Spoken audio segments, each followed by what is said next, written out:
Hi friends, welcome back to my channel. ఈ రోజు ఒక మంచి simple and healthy snack recipe మీ అందరితో షేర్ చేసుకుందామని ఈ చిన్న వ్లాగ్. వీడియోని ఎక్కడ స్కిప్ చేయకుండా లాస్ట్ వరకు చూడండి. మరిన్ని టేస్టీ అండ్ సింపుల్ రెసిపీస్ మీ దాకా రావాలంటే కనిపిస్తున్న బెల్ ఐకాన్ ఆన్ చేసి పెట్టుకోండి. మనం రొటీన్ గా సున్నుండలు పొట్టు మినపప్పుతో చేస్తూ ఉంటాం కదా, అలా కాకుండా కొంచెం డిఫరెంట్ గా మంచి హెల్దీగా ఎలా చేసుకోవాలో ఇప్పుడు చూద్దాం. ఒక 2 కప్పులు పొట్టు మినపప్పుని మీడియం ఫ్లేమ్ లో ఈ విధంగా మొత్తం కూడా ఈవెన్ గా ఇలా ఫ్రై చేసుకోవాలి. మనం ఈ సున్నుండలకి వాడే ప్రతి ఒక్క ఇంగ్రీడియంట్ కూడా ఓపిక్గా ఎక్కడ కూడా మాడకుండా మీడియం ఫ్లేమ్లో ఫ్రై చేసుకోవాలండి. అప్పుడే టేస్ట్ బాగుంటుంది. ఇప్పుడు ఈ సున్నుండలు మనకి పంటికి అతుక్కోకుండా ఉండాలి అని అంటే ఇలా ఒక హాఫ్ గ్లాస్ రైస్ని లాస్ట్లో వేసుకుంటున్నాను. రైస్ అనేది మనకి క్విక్గా త్వరగా ఫ్రై అయిపోతాయి కాబట్టి ఇలా లాస్ట్లో వేసుకొని ఇలా ఫ్రై అయితే సరిపోతుంది. ఇప్పుడు వీటన్నిటిని ఇలా ఒక సపరేట్గా ఒక ప్లేట్లోకి తీసుకొని పూర్తిగా చల్లారనివ్వాలి. సేమ్ మళ్ళీ అదే ప్యాన్లోకి నేను ఒక 1 కప్ పెసరపప్పు తీసుకుంటున్నాను. ఈ పెసరపప్పు కూడా మీడియం ఫ్లేమ్లో ఇలా కలుపుకుంటూ కంటిన్యూస్గా ఫ్రై చేసుకోవాలి. పెసరపప్పు కూడా హెల్త్కి చాలా మంచిది కదా. ఈ పెసరపప్పు వేయడం వల్ల కంప్లీట్గా ఈ సున్నుండల టేస్ట్ అనేది చేంజ్ అవుతుందండి. చాలా బాగుంటుంది. చూసారు కదా, ఈ పెసరపప్పు మొత్తం కూడా ఈవెన్గా ఈ విధంగా ఫ్రై అయిన తర్వాత ఇది కూడా సేమ్ అదే ప్లేట్లోకి తీసుకోవాలి. మళ్ళీ సేమ్ అదే ప్యాన్లోకి ఒక 1 కప్పు పల్లీలు అలాగే ఒక 1 కప్పు బాదం కూడా తీసుకొని ఇవి కూడా మీడియం ఫ్లేమ్లో అంతా కూడా ఈవెన్గా ఫ్రై చేసుకోవాలి. హాఫ్ కప్పు జీడిపప్పు కూడా తీసుకోవచ్చండి, బట్ నేనైతే జీడిపప్పుని స్కిప్ చేసేసాను. చూసారు కదా, ఈ విధంగా ఫ్రై అయిన తర్వాత ఇవి సపరేట్ ప్లేట్లోకి తీసుకోవాలి. ఇప్పుడు మళ్ళీ అదే ప్యాన్లోకి నేను ఒక 1 కప్ దాకా రాగి పిండి కూడా వేసుకొని ఇది కూడా కంటిన్యూస్గా కలుపుకుంటూ ఫ్రై చేసుకోవాలండి. ఈ రాగి పిండిలో పచ్చివాసన పోయేంత వరకు ఫ్రై చేసుకోవాలి.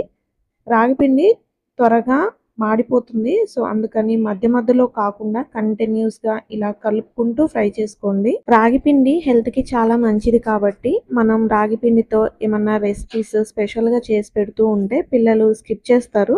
సో అందుకని మనం ఏ టైప్ ఆఫ్ లడ్డు చేసినా కానీ దాంట్లో ఇలా రాగి పిండి వేసుకుంటే హెల్త్కి చాలా మంచిది. ఇప్పుడు అన్ని ఇంగ్రీడియంట్స్ కూడా పూర్తిగా చల్లారిన తర్వాత మనం ముందుగా ఫ్రై చేసుకున్న పెసరపప్పు పొట్టు మినపప్పు ఒక మిక్సీ జార్లోకి తీసుకొని ఒక మంచి ఫ్లేవర్ కోసం యాలకులు కూడా ఒక 5-6 తీసుకొని మెత్తగా పొడిలా చేసుకోవాలి. చూసారు కదా, ఈ విధంగా మెత్తగా మిక్సీ పట్టుకోవాలి. ఇప్పుడు ఇదంతా కూడా ఒక ప్లేట్లోకి సపరేట్గా తీసేసుకుంటున్నాను. ఇప్పుడు సేమ్ అదే మిక్సీ జార్లోకి ఇప్పుడు పల్లీలు బాదం కూడా వేసుకొని మరీ మెత్తగా పొడిలా కాకుండా కొంచెం పల్సిచ్చుకుంటూ కొంచెం ఇలా ఈ విధంగా బరకగా మనం మిక్సీ పట్టుకోవాలి. ఇప్పుడు ఈ పొడిని కూడా సేమ్ అదే ప్లేట్లోకి వేసేసుకుంటున్నాను. ముందుగానే నేను గ్రైండ్ చేసుకున్న ఎండు కొబ్బరి ఇలా ఒక 1 కప్ తీసుకున్నాను. మరి ఎండు కొబ్బరి కూడా మరి మెత్తగా గ్రైండ్ చేసుకోకూడదండి. ఈ విధంగా కొంచెం మధ్య మధ్యలో పలుకుగా ఉంటే బాగుంటుంది. ఇప్పుడు సేమ్ అదే మిక్సీ జార్లోకి మనం ఆల్రెడీ ఫ్రై చేసుకున్న రాగి పిండి స్వీట్నెస్ కోసం ఇలా కొంచెం తురుముకున్న బెల్లం కూడా ఒక 2 కప్పులు వేసుకొని మెత్తగా మిక్సీ పట్టుకొని ఇదంతా కూడా ఒక ప్లేట్లోకి వేసుకొని మనం మిక్సీ పట్టుకున్న ఈ అన్ని ఇంగ్రీడియంట్స్ కూడా బాగా కలుపుకోవాలి. ముందు దీంట్లోకి ఒక 1 కప్ నువ్వులు అలాగే అవిసె గింజలు కూడా వేసుకుంటే అవి కూడా చాలా మంచిదండి హెల్త్కి. బట్ నేనైతే స్కిప్ చేశాను. నెక్స్ట్ టైం మళ్ళీ అవి కూడా యాడ్ చేసి ఇంకొక డిఫరెంట్ టైప్ ఆఫ్ లడ్డు మీతో ఖచ్చితంగా షేర్ చేసుకుంటాను. ఇలా పొడి చేసుకున్న అన్ని ఇంగ్రీడియంట్స్ కూడా బాగా కలిపేసుకొని ఫైనల్గా ఈ లడ్డు చేసుకోవడానికి మనకి వీలుగా కాచి చల్లార్చిన నెయ్యి మొత్తం ఒకేసారి కాకుండా కొంచెం కొంచెం వేసుకుంటూ మనం లడ్డూలు అనేది చుట్టుకోవాలి. మీకు నెయ్యి ఫ్లేవర్ కనుక ఇష్టం లేకపోతే నెయ్యిని స్కిప్ చేసేయచ్చండి.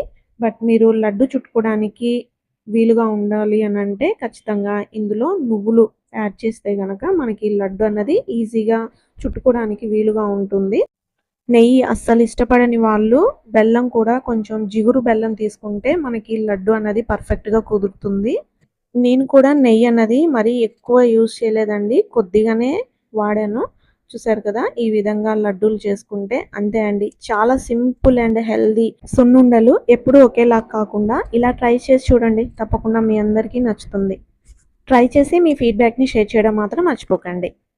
మరిన్ని టేస్టీ అండ్ సింపుల్ రెసిపీస్ మీ దాకా రావాలంటే కనిపిస్తున్న బెల్ ఐకాన్ ఆన్ చేసి పెట్టుకోండి. ఈ వీడియో నచ్చితే కనుక లైక్ చేసి సబ్స్క్రైబ్ చేసుకొని మీ ఫ్రెండ్స్ అండ్ రిలేటివ్స్కి షేర్ చేయండి. ఇంకొక మంచి టేస్టీ అండ్ హెల్తీ రెసిపీతో మళ్ళీ కలుసుకుందాం. Until then bye. Thanks for watching.